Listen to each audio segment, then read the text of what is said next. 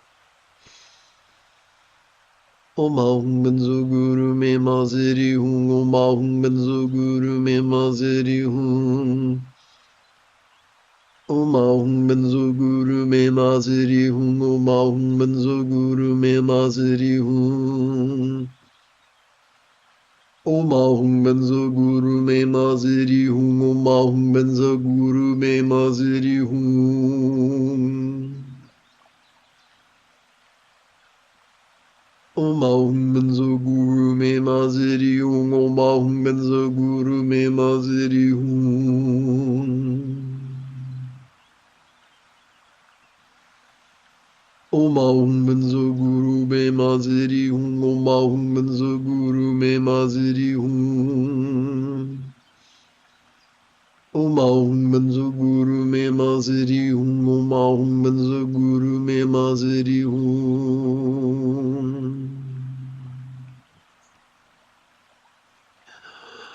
You have taken your first step. Whoopsie, look at that.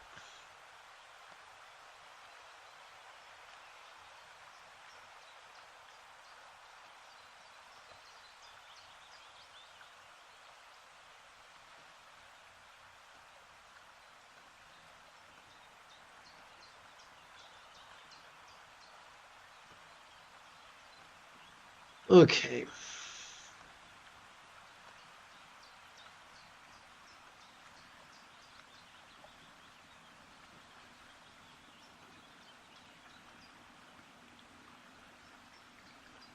All right, let's try that again.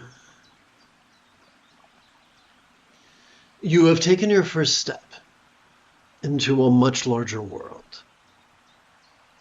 If you feel that I have earned it, you could give this live stream a thumbs up. You could even help support this channel.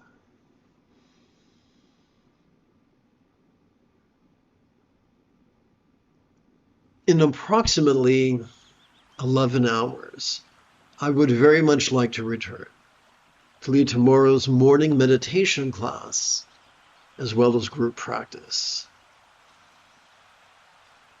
And if you are as geeky as me, may the Force be with you always.